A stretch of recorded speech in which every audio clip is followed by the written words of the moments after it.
আচ্ছা, তো আজকের টপিক হচ্ছে কেমিস্ট্রি সেকেন্ড পেপারের চ্যাপ্টার 1 পরিবেশ রসায়ন সম্পর্কে। সো এখানে অনেক টপিক আছে, অনেক কিছু আছে বলার মতো। ইউজুয়ালি এই চ্যাপ্টারটা থেকে মার্ক তোলা অনেক ইজি, কজ এখানে ম্যাক্সিমামে ম্যাথ নিয়ে আসে। অন্যান্য যে চ্যাপ্টারগুলো ওগুলোতে তো ব্যাখ্যা টাইপ আছে, ম্যাথও আছে, বাট এই চ্যাপ্টারটা থেকে মার্ক পাওয়া খুব ইজি।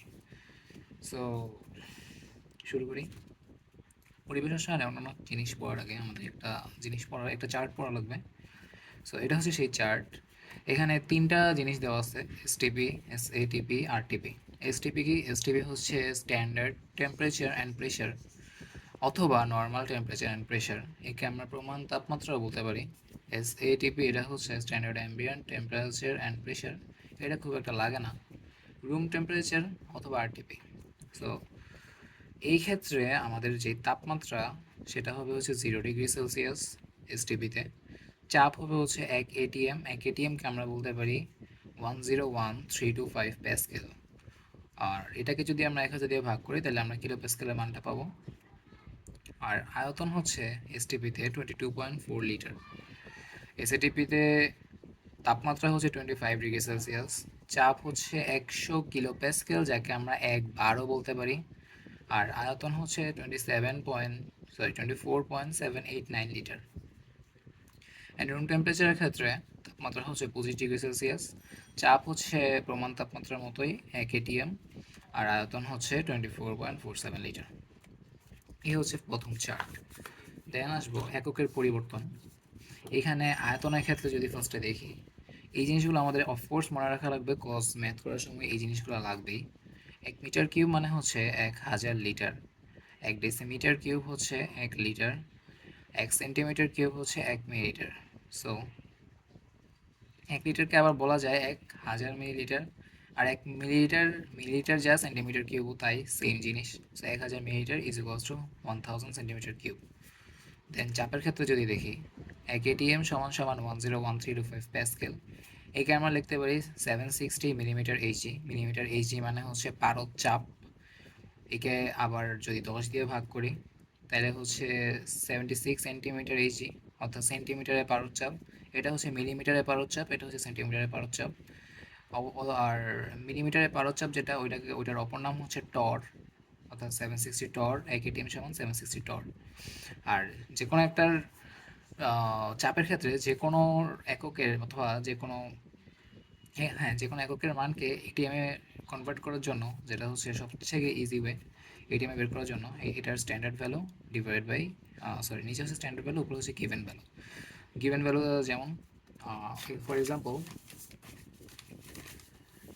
যদি আমাদেরকে বলে 760 millimetre HG is equals to কত এটিএম। সো এটিএমে বের করার জন্য আমাদেরকে যেটা করতে হবে, মিলিমিটার এইচজির ক্ষেত্রে আমরা জানি 1 এটিএম সমান 760 মিলিমিটার এইচজি। এটা হচ্ছে আমাদের স্ট্যান্ডার্ড মান। অ্যান্ড আমাদের কোশ্চেনে দেওয়া আছে 760, তো এখানে 760 বসায় দিব। সো যেটা অ্যান্সার আসবে 1 এটিএম। এভাবে সব একক থেকে তোমরা এটিএম এর মান বের করতে পারবে। সো এটা হলো চাপ। আর তাপমাত্রা আই গেস এই চারটা সবাই পারবা। এটা এটা অনেক বেশি কমন একটা চার্ট। কেলভিন, ফারেনহাইট, সেলসিয়াস, এটার রূপান্তর, এটাতে আর গেলাম না। দেন যে টপিক, এটা হচ্ছে মোলার গ্যাস দ্রবক। মোলার গ্যাস দ্রবক কি? 1 মোল গ্যাসের তাপমাত্রা 1 কেলভিন বৃদ্ধি করতে যে পরিমাণ কাজ করতে হয়, 1 মোল গ্যাসের তাপমাত্রা 1 কেলভিন বাড়াতে যে কাজ করতে হবে, এটাই হচ্ছে মোলার গ্যাস দ্রবক। একে আমরা আর দিয়ে প্রকাশ করি। আর এই যে PV is equals to NRT, এই সূত্রটা সবাই আই গেস জানো। এটা হচ্ছে ফিজিক্সের চ্যাপ্টার 10-এ অনেক হিউজ একটা টপিক আছে এটা নিয়ে। তো PV is equals to NRT, এখান থেকে আমরা আর এর মান বের করতে পারি, R is equals to PV by NT. Then এরপরে আমাদের যে টপিক সেটা হচ্ছে বোলসম্যান কনস্ট্যান্ট বা বোলসম্যান ধ্রুবক। এটা আসলে খুব একটা লাগে না, এটার মান আসলে মুখস্থ করা লাগে না। এটার মান জাস্ট তোমরা মোলার গ্যাস ধ্রুবকের যেই মান, ওইটাকে হচ্ছে অ্যাভোগাড্রো সংখ্যা দিয়ে ডিভাইড করে দেবা। অ্যাভোগাড্রো সংখ্যার মান কত? 6.023 ইন্টু 10⁻23। এটা হচ্ছে অ্যাভোগাড্রো সংখ্যা।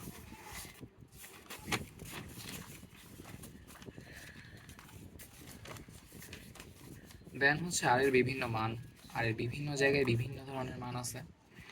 মেইনলি আমাদের তিনটা মান লাগবে লিটার অ্যাটমসফেয়ারে, এসআই এককে, আর হচ্ছে সিজিএসে।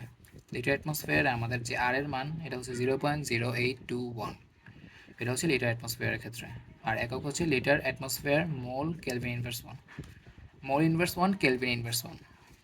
দেন হচ্ছে এসআই এককে অথবা জুলের ক্ষেত্রে অথবা ডেসিমিটার কিউব, কিলো প্যাসকেল, এইসব ক্ষেত্রে আমাদের আর এর মান হচ্ছে 8.314 joule mole inverse one kelvin inverse one. আর সিজিএসে হচ্ছে 8.314 into 10⁻⁷ erg mole inverse one kelvin inverse one. Erg হচ্ছে একটা ভ্যালু, এটা হচ্ছে জুল থেকে আর্জের মান বের করা যায়। আই গেস 1 জুল সমান সমান খুব পসিবলি 10⁻⁻7 আর্জ। সো এটা হচ্ছে সিজিএস মান। Then PV is equals to NRT. এই সূত্রটা থেকে অনেকগুলা অনুসিদ্ধান্ত বের করা যায়। এই অনুসিদ্ধান্তগুলো বের করার আগে একটা জিনিস অলওয়েজ মাথায় রাখবা, এই সূত্রতে যেগুলো পাশাপাশি থাকবে, যেগুলো একসাথে থাকবে, সেগুলোকে আমরা পরবর্তীতে পাশাপাশি লিখব, আর যেগুলো বিপরীত পাশে থাকবে ওগুলোকে উপরে নিচে লিখব। For example, PV is equals to nRT, এখানে পি আর ভি দুইটা পাশাপাশি আছে। সো পরে আমরা এটাকে লিখতে পারবো হচ্ছে, যেহেতু বলছে যে পাশাপাশি থাকলে, একসাথে থাকলে পাশাপাশি লিখবো, যেহেতু দুটো একসাথে আছে তো পরবর্তীতে পাশাপাশি লিখবো। দ্যাট মিনস P1V1 সমান সমান P2V2, এই হলো পাশাপাশি, এই পাশাপাশি। আর যদি সমান চিহ্নে বিপরীত পাশে থাকে, যেমন P আর T, তখন আমরা লিখবো হচ্ছে P1T1 is equals two P2T2। যদি সমান চিহ্নে বিপরীত পাশে থাকে তাহলে উপরে নিচে লিখবো। সো এখান থেকে অনেকগুলো সূত্র পাবো। পি আর ভি এর ক্ষেত্রে যদি দেখি তাহলে পাবো হচ্ছে P1V1 is equals two P2V2, এটা হচ্ছে বয়েলের সূত্র। ভি আর টি এর ক্ষেত্রে যদি দেখি তাহলে পাবো V1/T1, V2/T2, এটা হচ্ছে চার্লসের সূত্র। এগুলো নিয়ে আরও বিস্তারিত আলোচনা করব। দেন হচ্ছে ভি আর এন, এন মানে মূল সংখ্যা, এর ক্ষেত্রে যদি দেখি এখানে হচ্ছে V1/N1 is equals two V2/N2। এই সেম, এই দুইটা কথা মনে রাখলেই তুমি এখান থেকে সবগুলো সূত্র বের করতে পারবা। আর এটার পি আর পিভি আর টি, এই তিনটা জিনিস মিলে হচ্ছে একটা সূত্র, এটা হচ্ছে P1V1/T1 is equals two P2V2/T2। So এই কয়েকটা মনে রাখলেই হবে। হচ্ছে আমরা জানি PV is equals to NRT. এনকে আমরা লিখতে পারি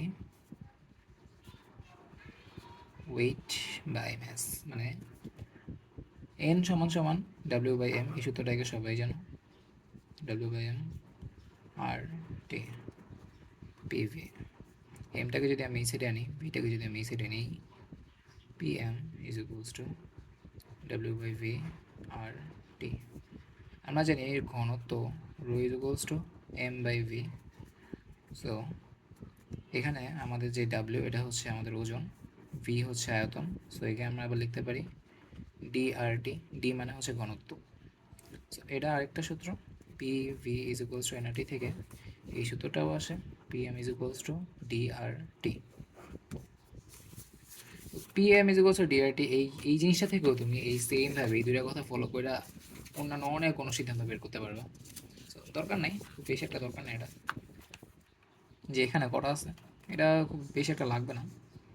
এই সূত্রটা মনে রাখো, P1M1V1/P2M2V2 is equals two W1T1 W2T2, এই সূত্রটা মনে রাখলে হবে। দেন নেক্সট টপিক হচ্ছে গ্রাফ। অ্যাকচুয়ালি এই গ্রাফটা যদি এখন পড়াই তাহলে অনেক সময় লাগবে, যেহেতু ওয়ান শটের মধ্যেই কমপ্লিট, ওয়ান শট ক্লাস তাড়াতাড়ি কমপ্লিট করতে হবে। সো গ্রাফটা আপাতত স্কিপ করতেছি। গ্রাফ থেকে কোশ্চেন খুব একটা আসে না, আসলে এমসিকিউ আসে। দেন নেক্সট টপিক হচ্ছে আচ্ছা, বয়েল আর চার্লস। বয়েল আর চার্লস এই দুইজন দুইটা কথা বলছিল।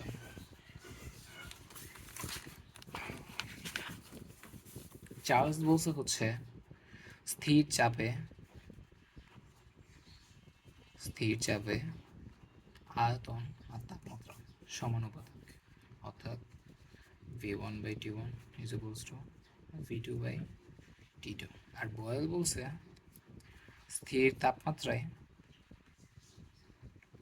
স্থির স্থির তাপমাত্রায় চাপ আর আয়তন ব্যস্তানুপাতিক। That means p1v1 is equals to p2v2। এটা হচ্ছে দুজনের কথা, আর দুজনের সম্মিলিত সূত্র হচ্ছে p1v1/t1 is equals to p2v2/t2। আচ্ছা, এখন যে টপিক এটা হচ্ছে পরম শূন্য তাপমাত্রা বা পরম শূন্য তাপমাত্রার স্কেল। সো পরম শূন্য তাপমাত্রা হচ্ছে যে তাপমাত্রায় কোনো গ্যাসের আয়তন তাত্ত্বিকভাবে শূন্য হয়ে যায়, সেটাই হচ্ছে পরম শূন্য তাপমাত্রা। তাত্ত্বিকভাবে কেন? কারণ বাস্তবে কোনো গ্যাসের আয়তন জিরো হইতে পারে না।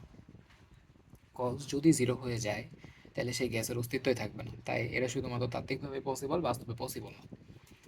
তো এটার স্কেলটা যদি আমরা দেখি, এটার অ্যাকচুয়ালি যে ভ্যালু এটা হচ্ছে -273°C অথবা 0 কেলভিন। সো এটার গ্রাফ যদি দেখি, 0°C সরি -273°C আমার যে আয়তনের ভ্যালুটা হয়ে যাবে 0।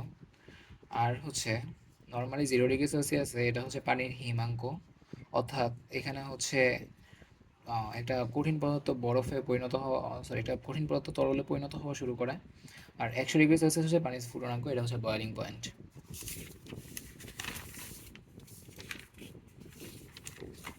নেক্সট হচ্ছে চার্লসের সূত্র থেকে অনেকগুলো অনুসিদ্ধান্ত, ওই যে আমি দেখাইছিলাম ফার্স্টে যে দুইটা সূত্র, PV is equals to nRT, PM is equals two DRT.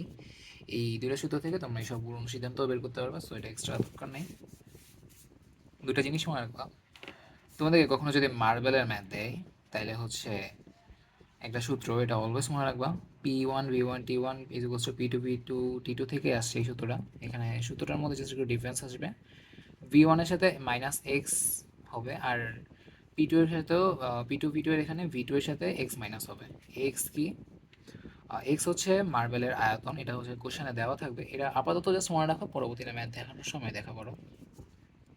দেন এই জিনিসটা মনে রাখবা, যদি গ্যাসকে পানির উপরিতলে সংরক্ষণ করা হয়, গ্যাসের চাপের সাথে বাষ্পচাপ মিশ্রিত থাকবে, অ্যান্ড এই বাষ্পচাপ যদি পিএফ হয়, এটাও কোশ্চেনে দেওয়া থাকবে তোমাদের বাষ্পচাপ, তখন এই বাষ্পচাপটা হচ্ছে p2 থেকে মাইনাস করে দিবা। এই জিনিসগুলো জাস্ট মনে রাখো, পরবর্তীতে ম্যাথ দেখানোর সময় আমি আরও ডিটেলসে বুঝাবো। দেন নেক্সট টপিক হচ্ছে গ্যালুসেকের সূত্র। গ্যালুসেকের সূত্র হচ্ছে, গ্যালুসেক বলছে যে আয়তন যদি স্থির থাকে তাইলে আমাদের যেই চাপ আর হচ্ছে তাপমাত্রা, এটা হচ্ছে পরস্পর সমানুপাতিক হয়ে যাবে।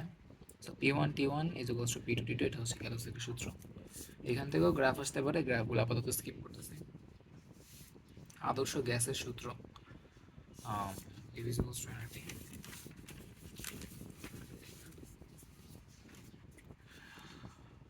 এই তিনটা সূত্র আমি দেখাইছি, আশা করি মনে আছে, ভুলো নাই।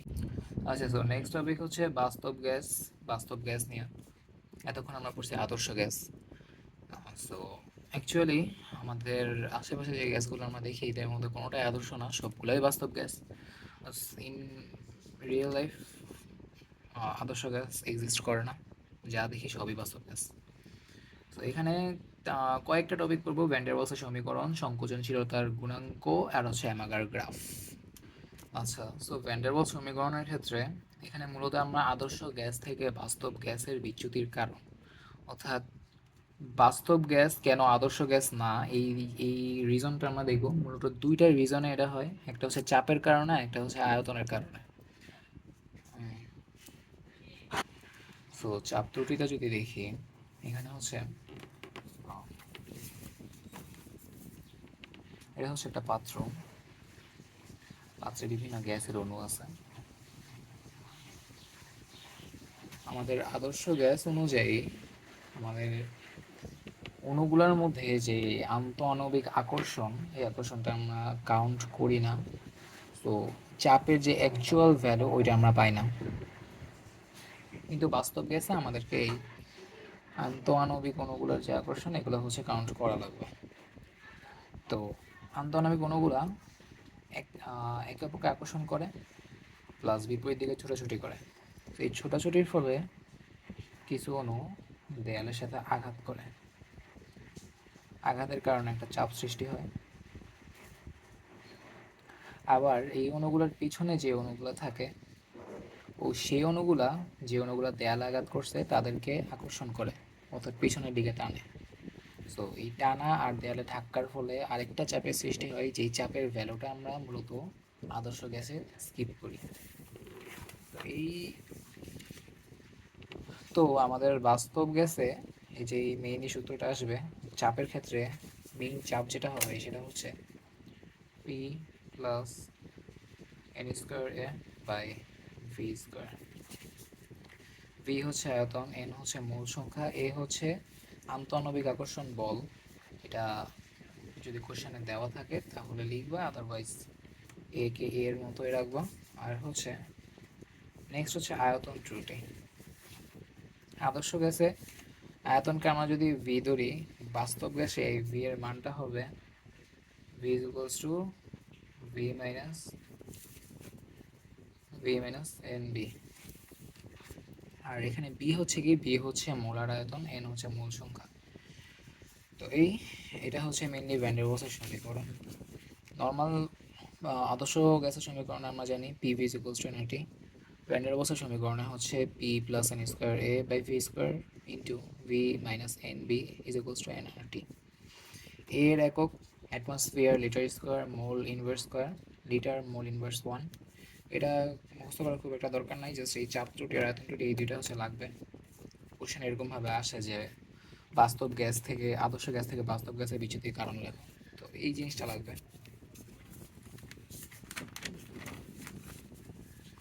নেক্সট যে টপিক সেটা হচ্ছে সংকোচনশীলতার গুণাঙ্ক।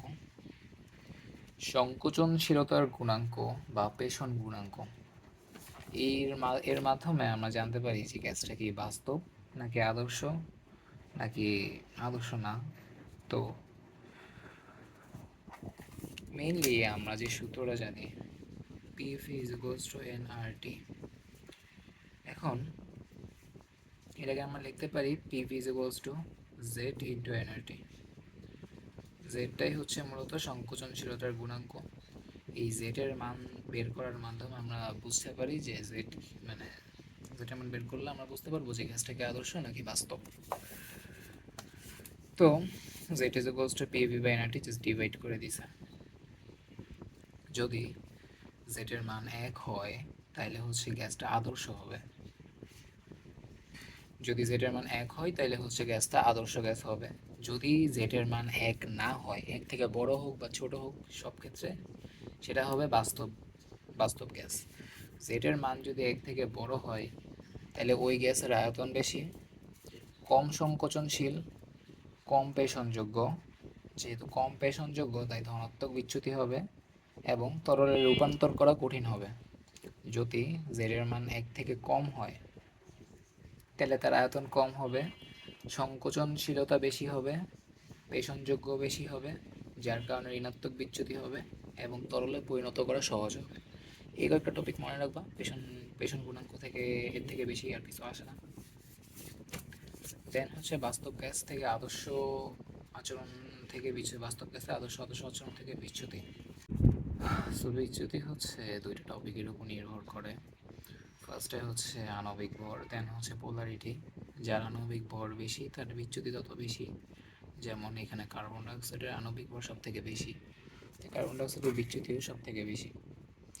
আর নাইট্রোজেনের আণবিক ভর সব থেকে কম, তাই নাইট্রোজেনের বিচ্যুতি সব থেকে কম।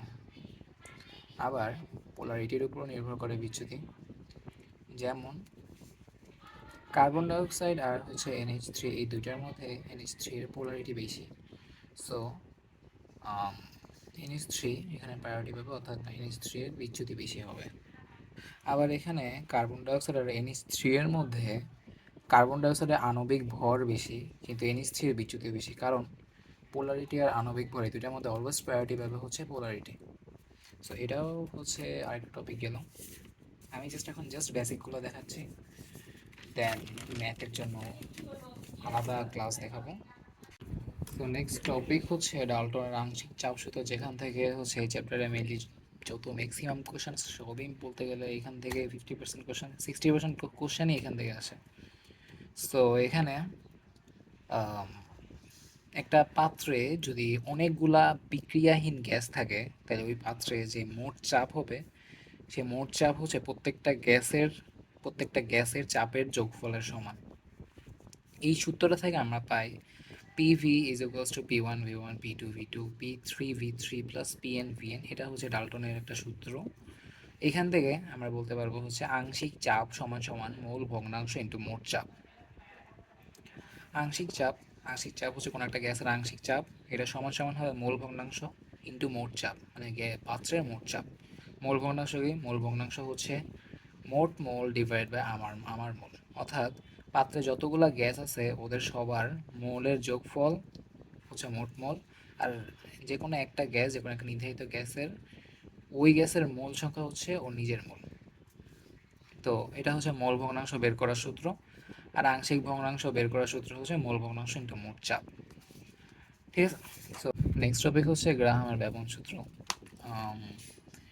এখানে গ্রাহাম ভাই বলছে যে ব্যাপনের হার এটা হচ্ছে বাষ্প ঘনত্বের বর্গমূলের ব্যস্তানুপাতিক।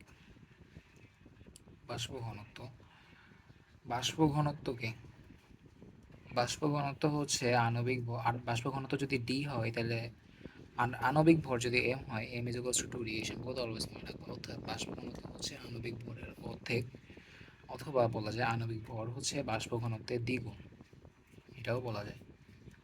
সো গ্রাহামের ব্যাপন সূত্র থেকে আমরা এই অনেকগুলো হচ্ছে ফর্মুলা পাই। এই জিনিসগুলো একটু মনে রাখা লাগবে। এখানে আর হচ্ছে ব্যাপনের হার, R one by R two is equals to D two by D one, এটা হচ্ছে বাষ্প ঘনত্ব। M two by M one, M হচ্ছে আণবিক ভর, অ্যান্ড এরপরে হচ্ছে T two by T one, T হচ্ছে ব্যাপনের সময়, V one by V two, এখানে হচ্ছে এটা হচ্ছে আয়তন, X one by X two অতিক্রান্ত দূরত্ব, অর্থাৎ ব্যাপনের ফলে গ্যাস যতটুকু দূরত্ব অতিক্রম করছে, এটা হচ্ছে X one by X two. ঠিক আছে। সো এই জিনিসটা মনে রাখা লাগবে। নেক্সট টপিক হচ্ছে গ্যাসের গতিতত্ত্ব। গ্যাসের গতিতত্ত্বকে তিন ভাগে ভাগ করা যায়। একটা হচ্ছে বর্গমূল গড় বর্গবেগ, একটা হচ্ছে গড় বেগ, একটা হচ্ছে সর্বাধিক সম্ভাব্য বেগ। এর মধ্যে বর্গমূল গড় বর্গবেগ বা সিআরএমএস এই জিনিসটাই মূলত লাগে। এখানে হচ্ছে এটা বের করার তিনটা সূত্র আছে, তিনটা সূত্রের মধ্যে এই দুইটা সূত্র মেনলি লাগবে, এটা লাগবে না। আর হচ্ছে সি এভারেজ বা গড় বেগ, এটার সূত্রটাও লাগে। আর সর্বাধিক সম্ভাব্য বেগ, এটা খুব বেশি একটা আসে না, আসলে অল্প আসে। এই সূত্রগুলো আমাদেরকে মনে রাখতে হবে। হোপফুলি বুঝতেছো সূত্রগুলো, স্ক্রিনশট নিয়ে রাখলে আরও বেটার হয়, অথবা পজ করে এটা নোট করতে পারো। এখন গতিশক্তি, গ্যাসের গতিশক্তি সমান সমান হচ্ছে 3/2 nRT। এই সূত্রটাও মনে রাখা লাগবে।